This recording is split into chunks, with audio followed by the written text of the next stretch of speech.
The new LEGO Marvel Minifigures Series has been popping up before release date everywhere lately. And last week, my friend Brett, also known as Lookywhatifound on Instagram, found over a case of them at his local Target. And while I applaud the ingenuity with taking a scale to determine what's in what box, the idea of splitting with a friend and getting them early made complete sense to me. Now, there are countless reviews for these figures already out there, and barring some of the selection, I think all these figures are fantastic. And when I was thinking about this video, I really wanted to try something that I hadn't seen before. And then I thought of something. I am going to attempt to compare these figures to the source material and see where LEGO either got it right or wrong, and I'm going to try to have the images or video of the source material up on the screen somewhere here as I go through each one. I'm thrilled with all of these minifigures. The quality at the price point is unmatched. I paid just under $65 for all of these, and I would recommend it to anyone who is a fan of Marvel minifigures. That said, I expect any issues or criticisms that I have as I go through the source material to be purely nitpicking in the name of content, not that serious. I'm going to go through these in the same order as this sheet, starting with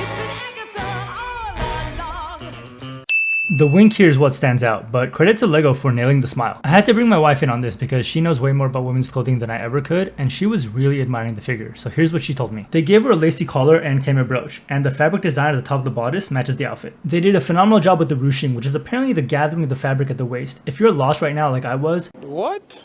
Bro, what are you talking about, man? That's okay. And to top it all off, they draped the skirt around. With the amount of detail they've had so far, it is a bit surprising they did nothing to match the sleeves with arm printing. I probably won't touch on every accessory in this set, but I do want to give a shout out to the Darkhold here. I imagine that small details are really difficult to get right, and I think they nailed this. The other accessories work for showing her powers. I don't know if they could have tipped the front of her hands black, but it doesn't really matter to me. This is a 9.5 out of 10. Moon Knight.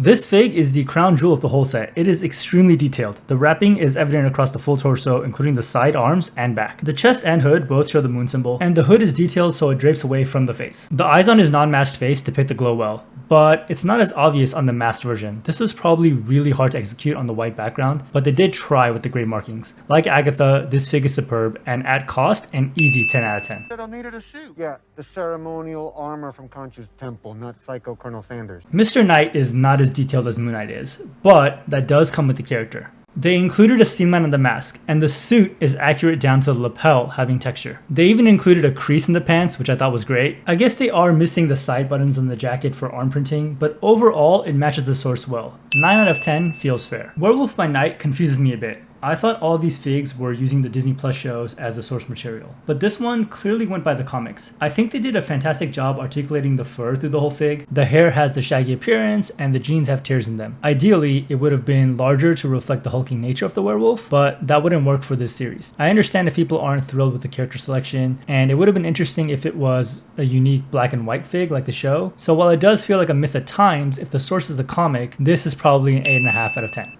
She-Hulk smash. I can't remember the name of the character who designed the outfit in She-Hulk, but I'm wondering if LEGO got him to help create this because it is almost identical. Starting with the shoes, which are more or less perfect, they made sure to give her biker shorts and not only gave them a side print, but went to the detail of leaving the back black. The top of her suit has a v-neck with the white coloring below the collar. She also has arm printing that reflects her short sleeve look, and the back is more or less a 1-for-1 as well. This is absolutely a 10 out of 10. I'm gonna live forever.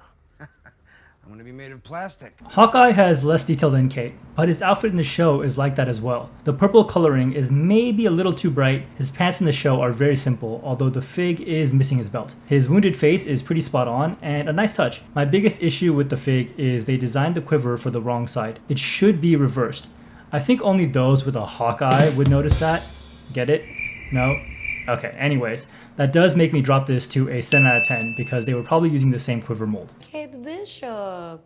Hi. Kate Bishop's fig has all the detail that Hawkeye does not, and yet it's a bit funky source-wise as the colors seem a little off. There's a lot here they did right. They gave her the triangle on her chest guard and tried to differentiate the shades of purple on her jacket. Both of her arms should have printing though, but only one does. And while I love what we got, it's weird that one arm is a lighter pink while the other is closer to a darker magenta shade. Her pants are immaculate. They detailed the side with arrows, and her front has strapping. They also gave her a unique bow color to match the source, and a battle-damaged face for the final act of the show. This is personally one of my favorites in the set, but from a source standpoint, because of the arms, it's a 9 out of 10. While Goliath does look great and is packed with detail, What if Season 2 isn't out yet? So I have nothing to go off here, nor do I have any attachment to the character, a peculiar selection choice. I'm sure people could army build with this for mocks, but I won't go into more detail. Incomplete out of 10. Echo is yet another one where the show isn't out yet, and while the figure is incredibly detailed, I have absolutely no source material to utilize here.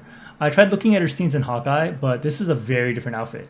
And while I haven't read them, she looks completely different in the comics too. Awesome figure, but for the purposes of this video, incomplete out of 10. We round this out with the X-Men, and I originally thought this was going to be from the old school animated series, but then realized it's from the upcoming 97 series on Disney+. So while I don't have a ton of source material, I'm going to assume they used old stuff as well as any images there that are currently out there. My name is Mr. McCoy, madam, not Blue Boy. For Beast, it's a tale of two halves. They got the head and coif just right, from the ears to the side coloring, as well as his teeth and professor glasses. As an aside, I do personally wish they had given him his classic lab coat look, just to go the extra mile and match with his accessories. And while they did a good job with the torso and leg piece, the sides are a complete miss. When you show you can depict fur on a character with the werewolf fig, it's hard to fathom excluding it on Beast. I mean, just look at the legs and arms side by side. And while I love that we're getting X-Men figs, this misses the mark just a bit. 7 out of 10. They call me Storm. The Storm fig gives us a lot of really cool parts. Her cape is stunning, and as far as I know, a brand new design. It wraps around perfectly. The only thing missing on it would be yellow lining on the cape and her arm bracelets. Both would be really hard to execute and forgivable exemptions in my opinion. If they're going by the 97 series, her shoulder pads and torso should have black lines, but I think it looks fine as is, and they did include the logo on her chest piece as well. I absolutely love what they did with her eyes to showcase her powers, and the mohawk piece is fantastic. They are missing her earrings, but I don't know if I've ever seen that on a fig before. If you have, let me know in the comments. Personally, one of my favorites from the set, nitpicking source-wise, a 9 out of 10.